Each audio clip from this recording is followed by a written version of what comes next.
안녕하세요, 김호준입니다. 정부는 어제 4대강 연구 용역 결과를 발표하며 보호에 수문을 열어 물을 대량 방류하기로 했습니다. 그동안 정부는 녹조 현상에 대해 여름의 고온 때문이라며 4대강과의 관련성을 부인해왔죠. 그러다 마침 이번에 연구 용역 결과가 나와 물을 방류한다는 겁니다. 그런데 보를 설치하기 이전부터 예견되었고 매년 학계와 시민단체가 지속적으로 문제 제기했던 걸 이제야 마침 연구 용역 결과가 나와서 발표하게 됐다는 식입니다. 물을 가두면 썩는다는 게 무슨 5년씩 따로 연구를 해야 알 수 있는 엄청난 자연의 비밀입니까? 그걸 정말 몰라서 여태 그냥 둔 겁니까? 대통령이 파면이 되고 다음 정권이 들어설 시기가 다가오니까 그러는 거 아닌가요? 저는 다음 정권에 많은 걸 바라지 않습니다. 여태 불가능했던 것들이 마법처럼 다 해결될 거라고 생각하지도 않습니다. 다만 국민들을 상대로 사기는 더 이상 안 쳤으면 좋겠습니다. 김호준 생각이었습니다.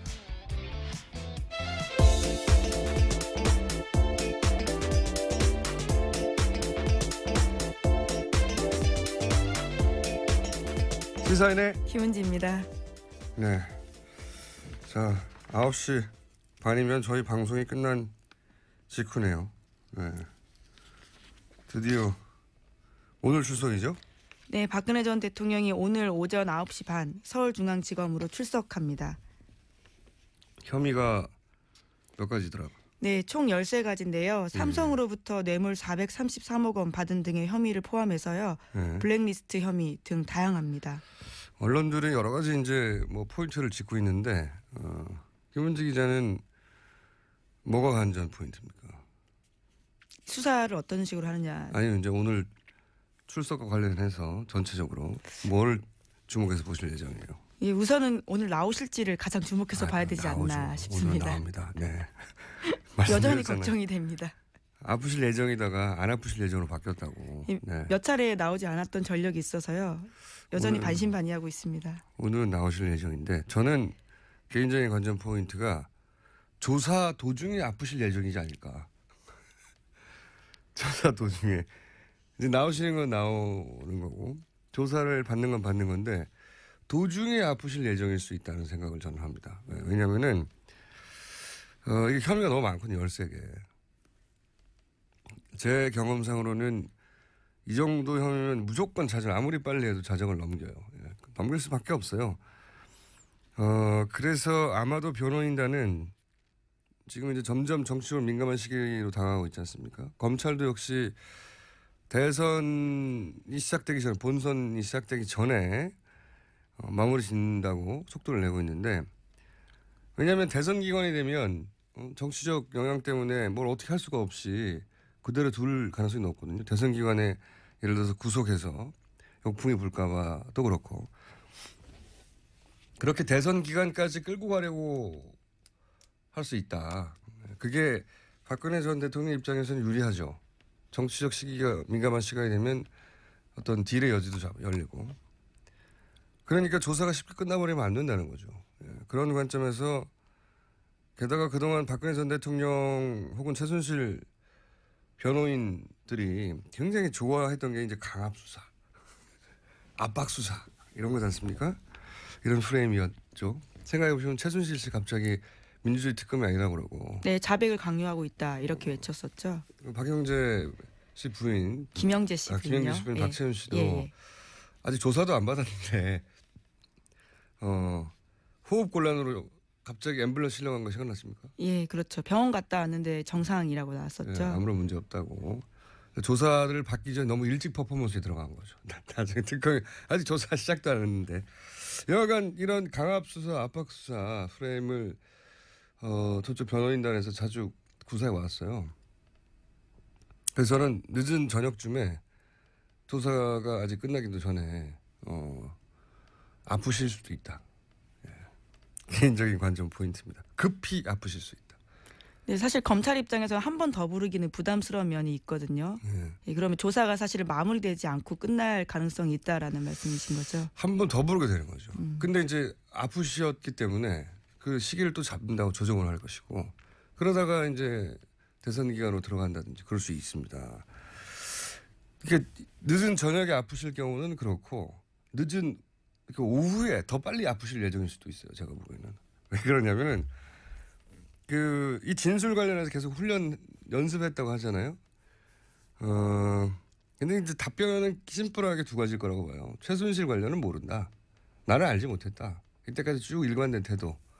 그리고 또 한 가지 본인이 했다는 걸 부인할 수 없는 부분은 그거는 뭐 국정 운영. 예, 선의와 정책. 예, 정상적인 국정 운영이었다. 그 나머지는 묵비할 거라고 보거든요. 네. 묵비를 하면 아무것도 안 쓸 것 같죠. 묵비를 하면 점점점 찍을까요? 검찰이 조속 꾸밀 때? 아닙니다. 뭐 씁니다. 그때도. 묵묵부답하며 창밖을 바라보았다. 뭐 이런 식으로. 묵묵부답하며 핸드폰을 만질 것 같다. 이렇게 뭘 써요. 실제. 시간이 굉장히 걸려요. 근데 그 과정에서 묵비를 하다가 검찰도 이게 자주 오는 기회가 아닌데 당연히 말로만 묻겠어요. 뭐 안종범이나 또는 정우성 관련된 구체적인 진술, 뭐 녹취, 뭐 물증 이런 걸 탁 들이댈 수 있잖아요. 네, 핵심 증거들이죠. 네. 그때 묵비하기가 쉽지 않아요. 이게 묵비권 행사해 봤어요? 제가 행사해 봤는데 2번이나 이 조사받다가 묵비권을 계속 행사하기 진짜 쉽지 않아요. 뭔가 나오면 구체적인 게 나오면 답변하고 싶어요. 근데 옆에서 변호사가 대신 말해줄 수 없거든요. 절대. 그 말을 시작한 걸 막을 수도 없어요. 그래서 말이 한번 터지잖아요. 근데 변호사가 옆에서 보기에 이게 굉장히 불리하게 흘러가. 그럼 이제 쉬는 시간 있잖아요. 쉬는 시간에 의논하에 급히 아프실 예정일 수도 있습니다. 그때. 제가 보기엔 그래서 이 기자들이 인근에 그 대형 병원, 가장 가까운 대형 병원에 미리 가 있으면 특종을 낼 수 있어요. 제가 보기에는 그런 가능성이 상당히 있다. 네. 늦은 오후에 아프실 때는 불리한 증언을 했다. 불리하게 흘러간다 그럴 때고 늦은 저녁에 아프시면은 무리하게 늦게까지 강압적으로 이런 게 아니겠는가. 또 호칭에 대해서도 지적하는 법조인들이 있었는데요. 피의자라고 부를지 혹은 박근혜 전 대통령이라고 부를지에 따라서 조사받는 사람의 심리가 흔들릴 수도 있다. 이런 지적을 하더라고요. 뭐 그런 기법을 사용할 수는 있겠지만 예. 여하간 끝까지 묵비하기는 굉장히 어렵거든요. 근데 말문이 터지는 순간 저는 불리하게 흘러갈 거라고 보고 그러면 이제 옆에 있던 변호인들이 판단해서 급히 아프실 예정으로 해서 이제 가까운 대학병원 뭐 있습니까? 이쪽 그 강남 세브란스 병원 같은데. 강남에 삼성병원도 있고요. 좀 더 멀어요. 더 예, 가까운데 예, 강남 예. 세브란스. 예. 둘 중에 한 군데 기자들을 미리 보내서 뻗치게 하시면. 네. 가장 가까운 병원은 가톨릭 성모병원입니다. 그래요? 예. 서울중앙지검에서. 세 군데 한 군데 미리 대기하시면 특종이 가능할 수도 있다. 예. 자, 다음 뉴스는요. 예. 제 관전 포인트는 그겁니다. 어떻게 이 난국을 헤쳐나갈 것인가. 정상적인 방법으로 안 되거든요. 너무 불리해. 방법이 뭐 있나요? 아프실 예정인 거죠. 다음은요. 네, 박근혜 전 대통령 삼성동 자택 인근에서는 계속해서 친박단체 집회가 열렸는데요. 친박단체들은 검찰 출두 자체를 반대한다라고 외치기도 했고요. 뿐만 아니라 자신이 정도령이라고 외치는 사람이 나체로 시위를 하게 됐었습니다.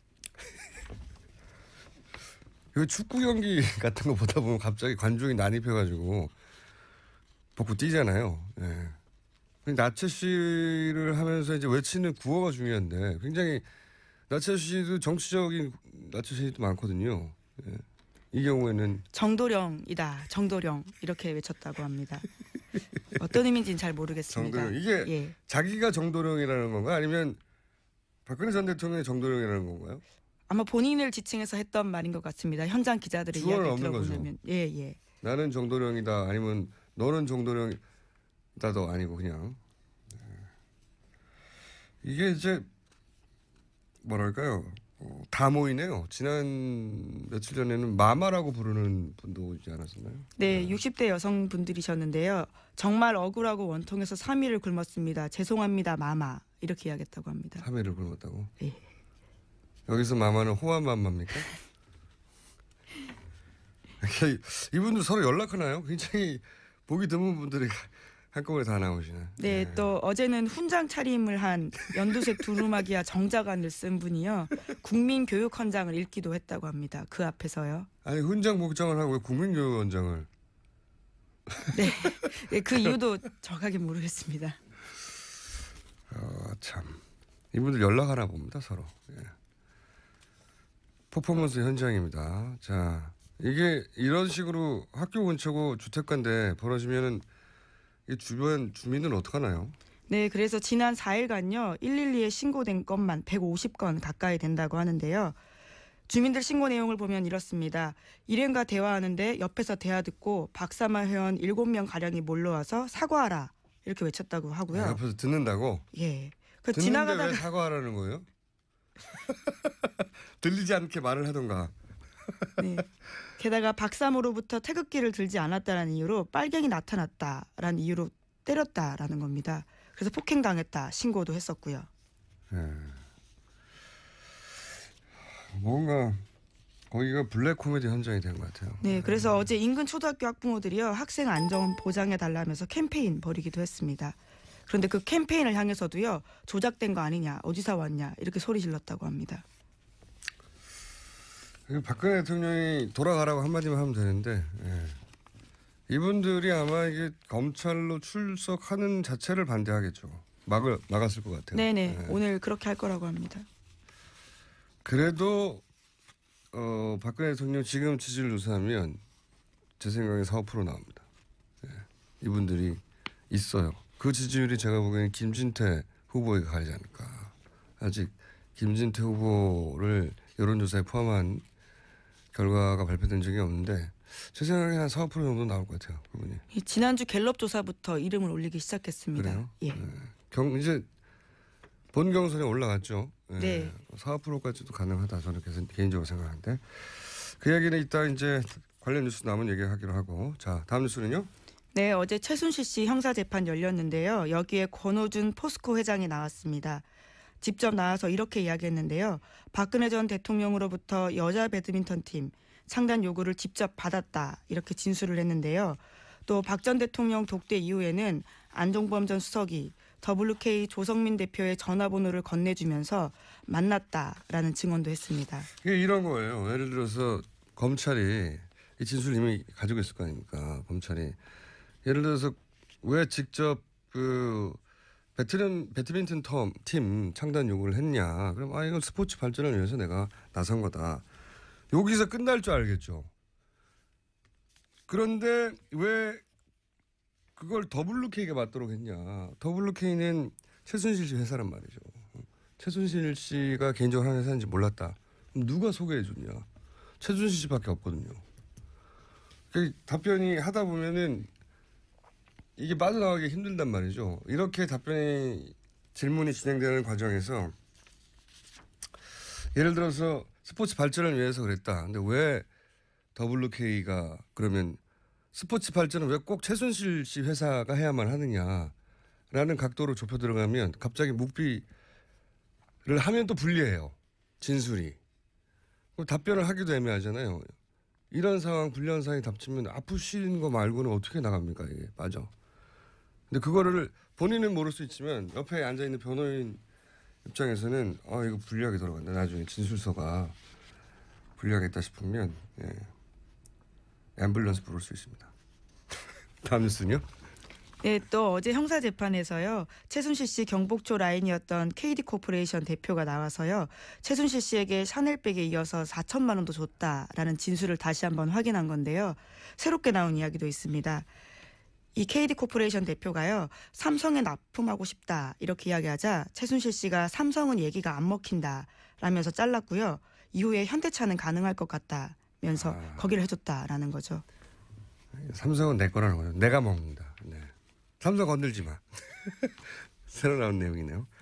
예. 산일박 4천만 원은 뭐 계속 나왔던 얘기인데 여기서 원래는 삼성이 하고 싶었는데 삼성은 내 거야. 거절하고 자기가 이제 통으로 드셔야 하기 때문에 이렇게 자잘한 거 붙으면 안 되는 거죠. 예. 재판에 진행돼 갈수록 디테일들이 나와서 재밌을 것 같아요. 자, 또 있습니까? 재판 관련 나온 소식이? 재판 관련된 건 어제 권오준 그리고 KD 코퍼레이션 대표 2명이 나와서요. 이 관련된 내용이고요. 미르재단, K스포츠재단 설립이 취소됐다는 뉴스가 어제 나왔던 것 같은 그죠? 네, 문화체육관광부가 그렇게 결정했습니다. 두 재단이 불법적인 설립 운영으로 인해서 공익침해 상태가 됐기 때문에 이를 처분을 취소한다라고 하는 건데요. 없어지게 된 겁니다. 그럼 이제 예를 들어서 노승일 씨, 박헌영 씨 이런 분들은 어떻게 할까? 당장 뭐 먹고 사나. 그래서 저희가 잠시 후에 노승일 씨를 만나볼 예정입니다. 네. 자, 다음 주는요? 정유라 씨 쪽이 덴마크 검찰의 한국 송환 결정에 불복해서 지난 17일에 법원에 이의 제기를 공식 접수했는데요. 그런데 그날 오후에 정유라 씨 변호사가 자택에서 숨졌다고 합니다. 참. 이 집안 주변은 말이죠. 이게 의문사가 많아요. 네. 이 사망이 어떤 의혹이 있다.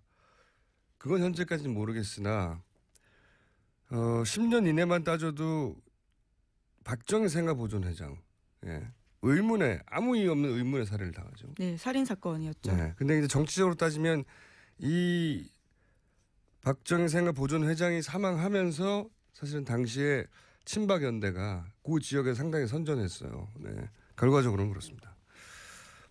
그리고 뭐 가까이는 오촌 살인 사건 얼마나 이상한 죽음이 많습니까? 라면 먹다가 죽고. 가장 최근만 해도 박지만 씨 비서 신궁 변호사 이분이 별로 중요한 역할이 아니다는 듯이 경찰에선 발표했지만 제가 알기로는 오촌 살인 사건 현장에 있었던 걸로 유력하게 추정되는 인물이거든요. 중요한 인물이었는데 여하간 갑자기 또 이렇게 젊은 사람이 의문사를 하니까 이상하죠. 네, 아직까지 사망 원인이 알려지고 있지 않다고 합니다. 뭐 젊은 사람이니까 또 심근경색이나 이런 게 나오겠죠. 네. 으스스한 무슨 음모가 있다 이런 얘기가 아니라 죽어요. 자꾸 으스스한 가족이에요. 그것만 틀림없어요. 아마 이제 워낙 관심을 끄는 사건이니까 그쪽에서도 유력한 변호사였다고 하니 유명한 변호사였다고 하니 뭐 부검 결과나 이런 게 나오겠죠. 아마 신궁경색에 한 표 걸어봅니다. 자, 뉴스 한두 개 정도 제목 읽을 수 있을 것 같습니다. 예. 네, 어제 자유한국당 본 경선이 후보가 결정됐는데요. 예. 김관용, 김진태, 이인재, 홍준표 후보가 본선에 진출했습니다. 본 경선이 다 시작됐군요. 모든 원내정당이. 역시 이인재 후보에게 눈이 가죠. 네. 이분이 제가 알기로는 국내 최다 대선 출마자이자 그 사이에 당적이 변경된 게 15번인가 그래요. 네. 15번이나 되나요? 당적이 변경된 게. 본인이 가만히 있는데 당명이 변경된 경우도 물론 있습니다. 예, 예. 네. 그렇지만 15번은 이게 제가 알기로는 세계 신기록이거든요. 앞으로 경신될 수 없는 불멸의 기록으로 나온 거라고 보고 대선 4번 출마하는 것도 97년 처음 나온 이후에 지난 2012년 빼고는 매년 대선 출마하셨단 말이죠. 네. 이번에 나오고 한 번 더 나오실 수 있을 것 같아요. 나이로 볼 때. 예. 불멸의 기록이다. 눈이 간다. 네, 이게 별명이 피닉제로 온라인에서는 유명합니다. 온라인뿐만 아니라 당적이 15번 변경된 거 15번까지 세고 말았거든요. 16번이 되는지 모르겠어요 이제. 신기록이에요. 자, 제목. 네, 홍준표 경남도지사가요. 어제 경남도 간부회의에서 자신이 출마하더라도 보궐선거는 없다 이렇게 말했다고 합니다. 이 기사요. 이게 간단하게 얘기하면 이거거든요. 4월 9일 날까지 사퇴해야 되는데 4월 9일 사퇴하면 5월 9일 대선 때 같이 보선을 합니다. 그래서 경남도지사를 새로 뽑아요. 근데 여기서 4월 9일 사퇴를 하되 4월 10일 날 접수한다는 거죠, 서류를. 네, 그렇죠. 통보를요. 선관위에다가. 그렇게 되면 4월 10일이니까 5월 9일 날 보궐선거를 안 해요. 그러면 임기가 1년 2개월 남았거든요. 그럼 1년 2개월 동안 부지사 대행체제가 되는 거죠. 대행체제. 대통령 대행체제처럼. 시장 대행, 도지사 대행체제가 되는 겁니다. 그러면 본인이 뽑고 안착시켜놨던 자유한국당 출신의 혹은 자기 보좌진 출신들의 그 집행부 체제가 그대로 유지가 되는 거죠. 1년 2개월 동안. 이거는 진짜 얍삽한 거거든요. 이렇게 하면 안 되고 이게 말이 됩니까? 그 법에 빈틈을 노린 건데 이거 어떻게 됩니까 이거. 이건 말이 안 되는 거예요. 법적으로는 어떻게 할 수 없는데 이건 욕먹어야 됩니다. 그리고 안타깝게도 저희가 잠재 대선 후보로 인터뷰했던 김진 전 중앙일보 논설위원은 탈락하셔가지고 안타깝네요. 미리 인터뷰해뒀는데. 자, 여기까지 하겠습니다. 시사인의 김은지였습니다. 감사합니다. 오늘 출석이죠? 네, 박근혜 전 대통령이 오늘 오전 9시 반 서울중앙지검으로 출석합니다. 혐의가 몇 가지더라고요. 네, 총 13가지인데요. 삼성으로부터 뇌물 433억 원 받은 등의 혐의를 포함해서요. 블랙리스트 혐의 등 다양합니다. 언론들이 여러 가지 이제 포인트를 짚고 있는데 김은지 기자는 뭐가 관전 포인트입니까?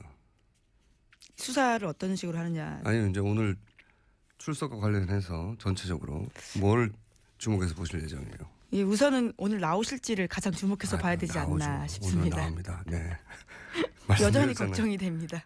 아프실 예정이다가 안 아프실 예정으로 바뀌었다고. 몇 차례 나오지 않았던 전력이 있어서요. 여전히 반신반의하고 있습니다. 오늘은 나오실 예정인데 저는 개인적인 관전 포인트가 조사 도중에 아프실 예정이지 않을까. 조사 도중에. 이제 나오시는 건 나오는 거고 조사를 받는 건 받는 건데 도중에 아프실 예정일 수 있다는 생각을 저는 합니다. 왜냐하면은 이게 혐의가 너무 많거든요. 13개. 제 경험상으로는 이 정도 혐의면 무조건 자정, 아무리 빨리 해도 자정을 넘겨요. 넘길 수밖에 없어요. 그래서 아마도 변호인단은 지금 이제 점점 정치적으로 민감한 시기로 다가가고 있지 않습니까? 검찰도 역시 대선이 시작되기 전에, 본선이 시작되기 전에 마무리 짓는다고 속도를 내고 있는데 왜냐하면 대선 기간이 되면 정치적 영향 때문에 뭘 어떻게 할 수가 없이 그대로 둘 가능성이 높거든요. 대선 기간에 예를 들어서 구속해서 역풍이 불까 봐도 그렇고 그렇게 대선 기간까지 끌고 가려고 할 수 있다. 그게 박근혜 전 대통령 입장에서는 유리하죠. 정치적 시기가 민감한 시간이 되면 어떤 딜의 여지도 열리고 그러니까 조사가 쉽게 끝나버리면 안 된다는 거죠.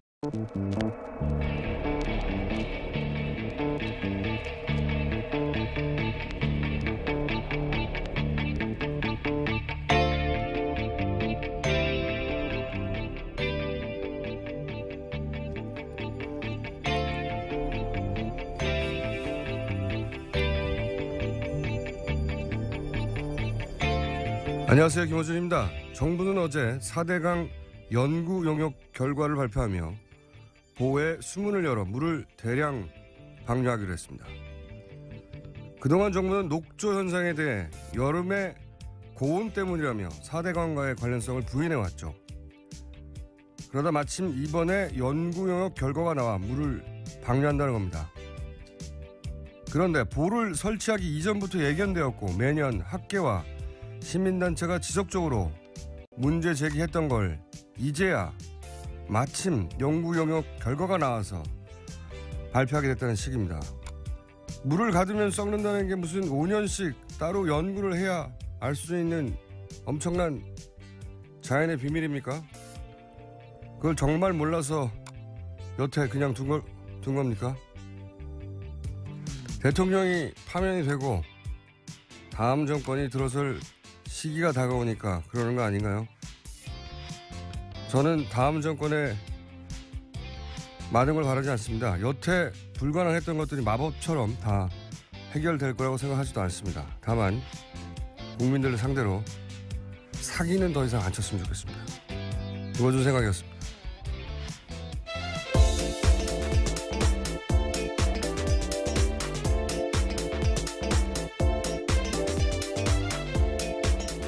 시사인의 김은지입니다. 네. 자, 9시 반이면 저희 방송이 끝난 직후네요. 네. 드디어 그런 관점에서 게다가 그동안 박근혜 전 대통령 혹은 최순실 변호인들이 굉장히 좋아했던 게 이제 강압 수사, 압박 수사 이런 거지 않습니까? 이런 프레임이었죠. 생각해 보시면 최순실 씨 갑자기 민주주의 특검이 아니라고 그러고. 네, 자백을 강요하고 있다 이렇게 외쳤었죠. 박영재 씨 부인, 김영재 씨 부인요. 김영재 씨 부인 예. 박채윤 씨도 예. 아직 조사도 안 받았는데 호흡 곤란으로 갑자기 앰뷸런스 실려간 거 생각나십니까? 예, 그렇죠. 병원 갔다 왔는데 정상이라고 네, 나왔었죠. 아무런 문제 없다고. 조사를 받기 전에 너무 일찍 퍼포먼스에 들어간 거죠. 나중에 특검이 아직 조사 시작도 안 했는데 여하간 이런 강압 수사, 압박 수사 프레임을 저쪽 변호인단에서 자주 구사해 왔어요. 그래서 저는 늦은 저녁쯤에 조사가 아직 끝나기도 전에 아프실 수도 있다. 예. 개인적인 관점 포인트입니다. 급히 아프실 수 있다. 네, 사실 검찰 입장에서 한 번 더 부르기는 부담스러운 면이 있거든요. 예, 그러면 조사가 사실 마무리되지 않고 끝날 가능성이 있다라는 말씀이신 거죠. 한 번 더 부르게 되는 거죠. 근데 이제 아프셨기 때문에 그 시기를 또 잡는다고 조정을 할 것이고 그러다가 이제 대선 기간으로 들어간다든지 그럴 수 있습니다. 이게 늦은 저녁에 아프실 경우는 그렇고 늦은 그 오후에 더 빨리 아프실 예정일 수도 있어요. 제가 보기에는. 왜 그러냐면은 이 진술 관련해서 계속 연습했다고 하잖아요. 근데 이제 답변은 심플하게 두 가지일 거라고 봐요. 최순실 관련은 모른다. 나는 알지 못했다. 이때까지 쭉 일관된 태도. 그리고 또 한 가지 본인이 했다는 걸 부인할 수 없는 부분은 그거는 뭐 국정 운영. 예, 선의와 정책. 예, 정상적인 국정 운영이었다. 그 나머지는 묵비할 거라고 보거든요. 네. 묵비를 하면 아무것도 안 쓸 것 같죠. 묵비를 하면 점점점 찍을까요? 급히 아프실 예정으로 해서 이제 가까운 대학병원 뭐 있습니까? 이쪽 그 강남 세브란스 병원 같은데. 강남에 삼성병원도 있고요. 좀 더 멀어요. 더 예, 가까운데 예, 강남 예. 세브란스. 예. 둘 중에 한 군데 기자들 미리 보내서 뻗치게 하시면. 네. 가장 가까운 병원은 가톨릭 성모병원입니다. 그래요? 예. 서울중앙지검에서. 세 군데 예. 한 군데 미리 대기하시면 특종이 가능할 수도 있다. 예. 자, 다음 뉴스는요. 예. 제 관전 포인트는 그겁니다. 네. 어떻게 이 난국을 헤쳐나갈 것인가. 정상적인 방법으로 안 되거든요. 너무 불리해. 예. 방법이 뭐 있나요? 아프실 예정인 거죠. 다음은요. 네, 박근혜 전 대통령 삼성동 자택 인근에서는 계속해서 친박단체 집회가 열렸는데요. 친박단체들은 검찰 출두 자체를 반대한다라고 외치기도 했고요. 뿐만 아니라 자신이 정도령이라고 외치는 사람이 나체로 시위를 하게 됐었습니다. 이거 축구 경기 같은 거 보다 보면 갑자기 관중이 난입해가지고 벗고 뛰잖아요. 예. 나체 시위를 하면서 이제 외치는 구호가 중요한데 굉장히 나체 시위도 정치적인 나체 시위도 많거든요. 예. 이 경우에는 정도령이다. 정도령 이렇게 외쳤다고 합니다. 어떤 의미인지는 잘 모르겠습니다. 정도령 이게 예. 자기가 정도령이라는 건가 아니면 박근혜 전 대통령이 정도령이라는 건가요? 아마 본인을 지칭해서 했던 말인 것 같습니다. 현장 기자들의 이야기를 없는 들어보면. 거죠. 예. 나는 정도령이다 아니면 너는 정도령이다도 아니고 그냥 이게 이제 뭐랄까요 다 모이네요. 지난 며칠 전에는 마마라고 부르는 분도 있지 않았었나요? 네, 60대 여성분들이셨는데요. 정말 억울하고 원통해서 3일을 굶었습니다. 죄송합니다, 마마. 이렇게 이야기했다고 합니다. 3일을 굶었다고? 예. 여기서 마마는 호환마마입니까? 검찰이 조속 꾸밀 때? 아닙니다. 멋습니다. 그때도 묵묵부답하며 창밖을 바라보았다. 뭐 이런 식으로 묵묵부답하며 핸드폰을 만지작거렸다. 이렇게 뭘 써요. 실제. 시간이 굉장히 걸려요. 근데 그 과정에서 묵비를 하다가 검찰도 이게 자주 오는 기회가 아닌데 당연히 말로만 묻겠어요. 뭐 안종범이나 또는 정우성 관련된 구체적인 진술, 뭐 녹취, 뭐 물증 이런 걸 탁 들이댈 수 있잖아요. 네, 핵심 증거들이죠. 네. 그때 묵비하기가 쉽지 않아요. 이게 묵비권 행사해 봤어요? 제가 행사해 봤는데 두 번이나 이 조사받다가 묵비권을 계속 행사하기 진짜 쉽지 않아요. 뭔가 나오면 구체적인 게 나오면 답변하고 싶어요. 근데 옆에서 변호사가 대신 말해줄 수 없거든요, 절대. 그 말을 시작한 걸 막을 수도 없어요. 그래서 말이 한번 터지잖아요. 근데 변호사가 옆에서 보기에 이게 굉장히 불리하게 흘러가. 그럼 좀 쉬는 시간 있잖아요. 쉬는 시간에 의논하에 급히 아프실 예정일 수도 있습니다. 그때. 제가 보기엔 그래서 이 기자들이 인근에 그 대형 병원, 가장 가까운 대형 병원에 미리 가 있으면 특종을 낼 수 있어요. 제가 보기에는 그런 가능성이 상당히 있다. 네. 늦은 오후에 아프실 때는 불리한 증언을 했다. 불리하게 흘러간다 그럴 때고 늦은 저녁에 아프시면은 무리하게 늦게까지 강압적으로 네. 이런 게 아니겠는가. 또 호칭에 대해서도 지적하는 법조인들이 있었는데요. 피의자라고 부를지 혹은 박근혜 전 대통령이라고 부를지에 따라서 그런 거 하지 마세요. 조사받는 사람의 심리가 흔들릴 수도 있다. 이런 지적을 하더라고요. 뭐 그런 기법을 사용할 수는 있겠지만 네. 여하간 끝까지 묵비하기는 굉장히 어렵거든요. 근데 말문이 터지는 순간 저는 불리하게 흘러갈 거라고 보고 그러면 이제 옆에 있던 변호인들이 판단해서